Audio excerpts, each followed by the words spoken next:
Hello and welcome back to the Right Within podcast. I'm your host, Michaela, the Conscious Queen. And in today's episode, we're going to be talking about isolation. Today is the first episode of season 3, so I'm really excited to be recording for the new season. There's a lot of interesting topics that we're going to talk about this season, and I am just so excited to be continuing this podcast, and I'm really grateful for all the listeners who have come back for season 3. So, in today's episode, we're going to be talking about isolation because I feel like ever since 2020, I have developed a brand new perspective on isolation. When it was COVID and nobody could go out or do anything, I feel like I learned a lot during that time of my life, because we mostly had to be inside and alone. So yeah, I feel like I was able to get some spiritual insights around that time, and I would just like to share a few. What is isolation? Why can it help us evolve spiritually? Why can it be good for us actually? So I feel like during 2020 I had kind of a spiritual awakening, and I started just questioning things, questioning my religion, questioning what I wanted to do with my life. I think I was 19 at the time, and I just really wanted to know where I was going, where I was headed. So I was into an isolation. On top of that, it was COVID, so I had went into an isolation, and in that time, I learned a lot of truths about myself. So I feel like that's one benefit of being in isolation, is that you're able to kind of get in contact with your personal truth. You know what I'm saying? Versus what before COVID, I was surrounded by a lot of people. I had a lot of friends going out all the time and things like that. There's nothing wrong with that, but when I was alone, I was able to gain new perspectives on my life and just get clear on what I wanted out of my life. And it all started with me just kind of asking those deeper questions of who am I, what do I enjoy, what legacy do I want to leave behind after I die, right? What do I want to affect change, how do I want to affect change into other people's lives, into my life. So yeah, I feel like I learned that in isolation. For some people it can be a punishment. I grew up thinking that isolation was for weirdos, for yeah, for loners, for people who didn't spend any time with their friends, or they didn't have friends. A lot of movies and TV show that people who spend time alone are nerds, they're weirdos.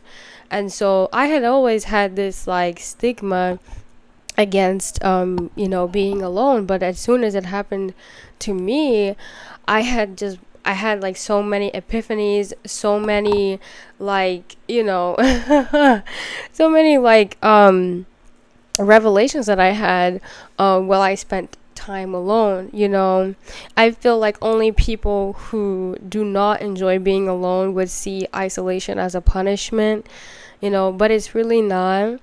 you know I feel like when you're in solitude, when you're in isolation, you learn more about yourself. You face your inner demons, and you're forced to accept yourself for who you are, because that's one thing I didn't have. It's not that I didn't have friends, I was going out, but I had a lot of time to be with myself. And when I was with myself, I had to face all of my shadow. And if you're spiritual, you know what shadow work is.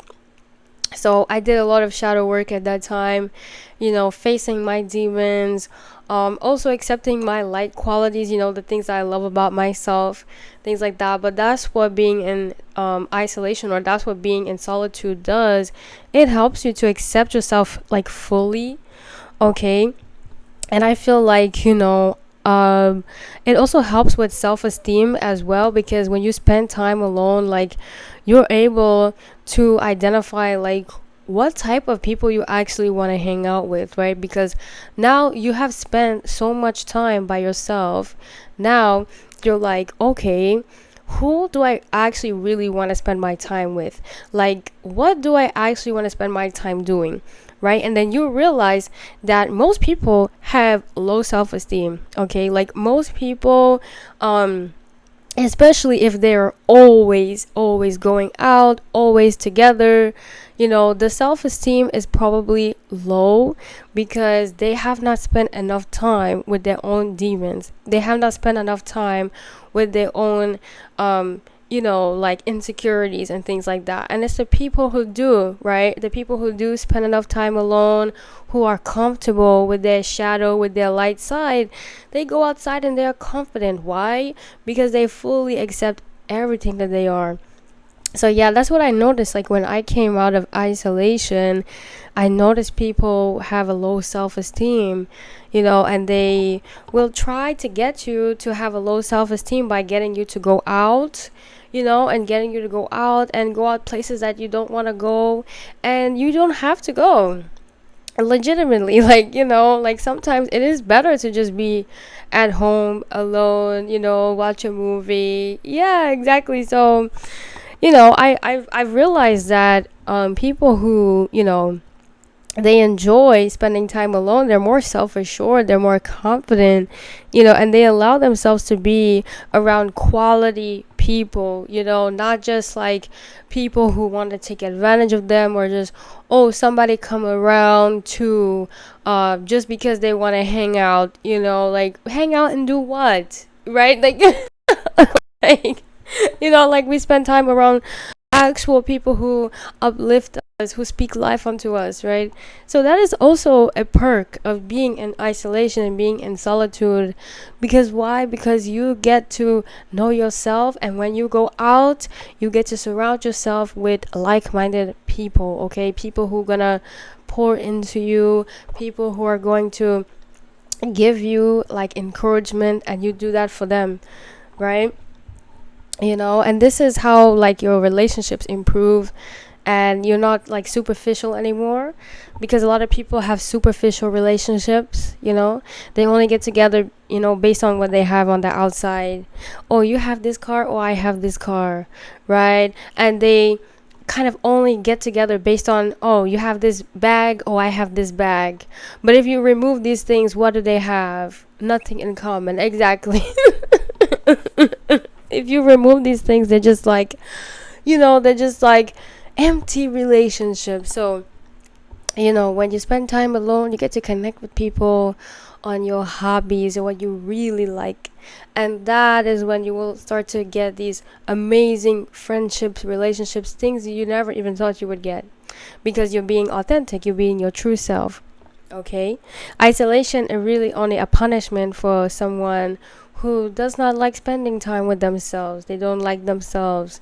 This is why you have to like yourself. This is why you have to love yourself. Okay, despite your flaws, because everybody has something about them that they don't like, but you have to be secure within yourself. Okay, you have to be in love with what you have been given naturally.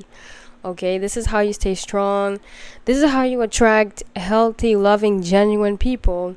But first, you have to give it to yourself. First, you have to love yourself. Enjoy spending time alone. Develop that relationship with yourself first. And you look at your alone time as a blessing. Okay, when you get around people, that is the abundance that you have cultivated in your alone time. You get to share it with your friends, right? With your family. Right, but when you are alone, it's like you are cultivating this wonderful energy, right? And then when you go out, it's like it's amplified, and you get to share it with others. So look at your alone time as a blessing. It's not a curse. It's not something that's bad, and you're not a weirdo.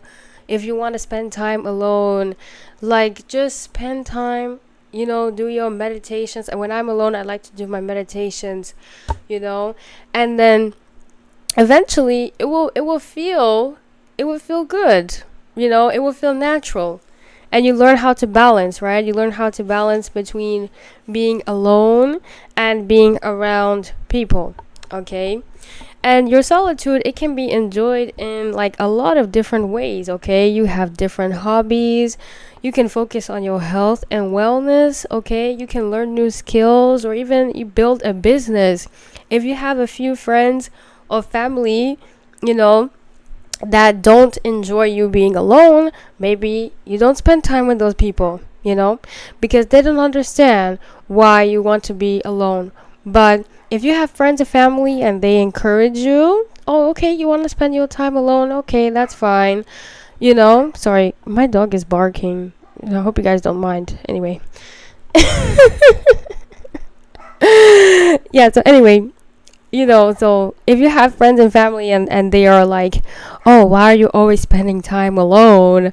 It's just like because you need to at some point. So you don't want to surround yourself with people who understand that. Surround yourself with people who say, oh, okay, you want to spend some time, okay, that's fine, we will go out whenever you're ready, right? Right, that's how they love and respect you. Okay, and it's important to know that being alone makes you stronger and more intelligent, because in that time you are cultivating your knowledge. Okay, a lot of time when you're alone, you can read more, you can research, you can study, you can grow your skills, right?